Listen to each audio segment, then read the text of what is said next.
എല്ലാവർക്കും വിനീത നമസ്കാരം. ശ്രീമദ് ഭാഗവതം ഏകാദശ സ്കന്ധം അധ്യായം 3 ശ്ലോകം 52, 53, 54, 55 4 ശ്ലോകങ്ങൾ ഇന്ന് നമുക്ക് നോക്കാം. ഈ 4 ശ്ലോകങ്ങളോട് കൂടിയിട്ട് ഈ 3-ാമത്തെ അധ്യായം ഇവിടെ സമാപിക്കുകയാണ്. തന്ത്രവിധി പ്രകാരം ഉള്ള പ്രതിമ പൂജകളെ പറ്റിയിട്ടാണ് ഇവിടെ വിസ്തരിച്ച് പറയുന്നത്. കൃഷ്ണായ വാസുദേവായ ഹരയേ പരമാത്മനെ പ്രണതക്ലേശനാശായ ഗോവിന്ദായ നമോ നമ.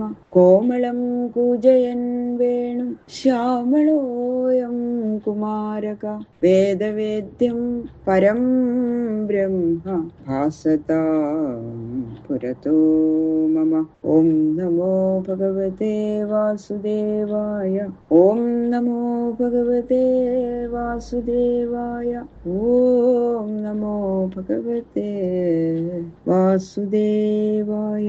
ശ്ലോകം 52, 53. സാംഗോപാംഗാംസ പാർഷദാം താം താം മൂർത്തിം സ്വമന്ത്രത പാദ്യാർഘ്യാചമനീയാദേഹി സ്നാനവാസോ വിഭൂഷണൈ ഗന്ധമാല്യാക്ഷതസ്രഗ്ഭി ധൂപദീപോപഹാരകൈ സാംഗം സംപൂജ്യ വിധിവൽ സ്തവൈ സ്തുത്വാ നമേത് ഹരിം. കയ്യ്, കാല് മുതലായ അവയവങ്ങളോടും സുദർശനം മുതലായ ആയുധങ്ങളോടും സുനന്ദൻ മുതലായ പാർഷദന്മാരോടും കൂടിയിരിക്കുന്ന അതത് മൂർത്തിയെ, ഏതേതു മൂർത്തികളുടെ അവയവവിശേഷങ്ങളെയും ആയുധങ്ങളെയും പാർഷദന്മാരെയും ഏതേതു പ്രകാരം വേദത്തിൽ പറഞ്ഞിട്ടുണ്ടോ അതേ വിധത്തിൽ അതത് മൂർത്തികളെ പ്രതിപാദിക്കുന്ന മന്ത്രങ്ങൾ കൊണ്ടും പാദ്യം, അർഘ്യം, ആചമനീയം, സ്നാനം, വസ്ത്രം, അലങ്കാരം, ചന്ദനം, മാല്യം, കുറിയിടുവാനുള്ള അക്ഷതം, മാല, ധൂപം, ദീപം, നൈവേദ്യം മുതലായ സാധനങ്ങൾ കൊണ്ടും ശാസ്ത്രത്തിൽ പറഞ്ഞ പ്രകാരം അതിശ്രദ്ധയോടുകൂടി പൂജിച്ചതിനു ശേഷം ഗുണഗണങ്ങൾ കീർത്തിക്കുന്ന സ്തോത്രങ്ങൾ കൊണ്ടും സ്തുതിക്കുകയും ശ്രീഹരിയെ നമസ്കരിക്കുകയും ചെയ്യണം. വിഷ്ണുവിന്റെ പ്രധാനമായ 10 അവതാരമൂർത്തികളിൽ ആരെ ഭജിക്കുന്നതായാലും അതതിന് വിധിച്ച സ്തോത്രാദികൾ ഉപയോഗിക്കുന്നതാണ് ക്രമമാർഗം. ഇനി വേറൊരാൾക്ക് ശിവനിലോ മറ്റൊരാൾക്ക് ദേവിയിലോ ആർക്ക് ഏതൊന്നിലാണോ ശ്രദ്ധ അതനുസരിച്ച് മേൽപ്പറഞ്ഞ രീതിയിൽ പൂജ ചെയ്യണം. എല്ലാവർക്കും ഒരു ഇഷ്ട ദേവത ഉണ്ടാവും. ഇവിടെ ഇപ്പൊ വിഷ്ണുവിനെ പറ്റി പറഞ്ഞു എന്ന് മാത്രമേ ഉള്ളൂ. അതുകൊണ്ട് ശൈവം, വൈഷ്ണവം എന്നീ സിദ്ധാന്തങ്ങൾക്ക് വഴിവെക്കാതെ രുചിഭേദം അനുസരിച്ച് ഉപാസിക്കാൻ മാർഗം കാട്ടിക്കൊടുത്തുകൊണ്ടാണ് ഭഗവാൻ വ്യാസമഹർഷി ചില പുരാണങ്ങളിലെ ശിവന്റെയും ചിലത് വിഷ്ണുവിന്റെയും മാഹാത്മ്യത്തെ, ഒന്നിൽ തന്നെ 2 പേരുടെയും മഹിമകളെ സവിശേഷം വർണ്ണിച്ചിരിക്കുന്നത്. ആത്മാനം തന്മയം ധ്യായൻ മൂർത്തിം സംപൂജയൽ ഹരേ ശേഷാമാധായ ശിരസ സ്വധാമ്യുദ്വാസ്യ സൽകൃതം.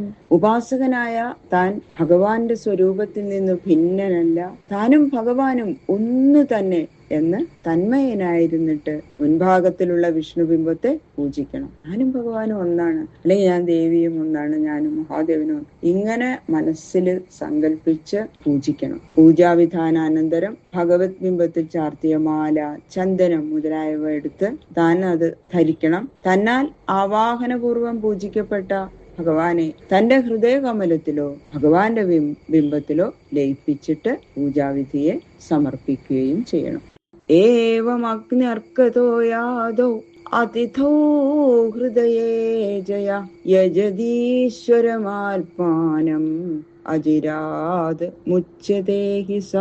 ഇങ്ങനെ ബിംബത്തെ പൂജിക്കുന്നത് പോലെ അഗ്നി, സൂര്യൻ, ജലം, ഹൃദയം, അതിഥികൾ ഈ സ്ഥാനങ്ങളിലും സർവാത്മാവായും ഭക്തന്മാരുടെ സംസാര സങ്കടത്തെ തീരെ നശിപ്പിച്ച് പരമാനന്ദം നൽകുന്ന പരമദയാലുവായിരിക്കുന്ന ഭഗവാനെ നിരന്തരം ഉപാസിക്കുന്നവൻ നിശ്ചയമായും സംസാര സങ്കടത്തിൽ നിന്ന് മുക്തനായി ഭവിക്കും. ഇത് തന്ത്രോക്തമായ വിധിയാണ്. ഇന്ദ്രിയങ്ങൾ കൊണ്ട് ഗ്രഹിക്കാൻ കഴിയാത്ത ഭഗവാനിൽ മനസ്സുറപ്പിച്ച് തന്മയനായി ഭവിക്കാനുള്ള ഉപായങ്ങളാകുന്നു ഇവയൊക്കെ.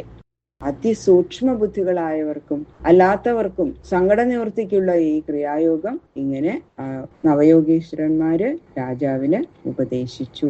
ഇത് ശ്രീമദ് ഭാഗവതേ മഹാപുരാണേ പാരമഹംസ്യാം സംഹിതായാം ഏകാദശ സ്കന്ധേ ബ്രഹ്മകർമാദി നിരൂപണം നാമ തൃതീയോധ്യായ. സർവത്ര ഗോവിന്ദ നാമ സങ്കീർത്തനം. ഗോവിന്ദ ഗോവിന്ദ.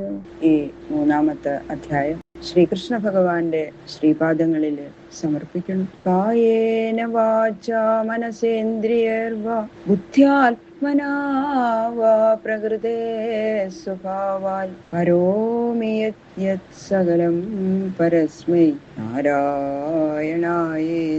സമർപ്പയാമി. സർവം ശ്രീകൃഷ്ണാർപ്പണമസ്തു.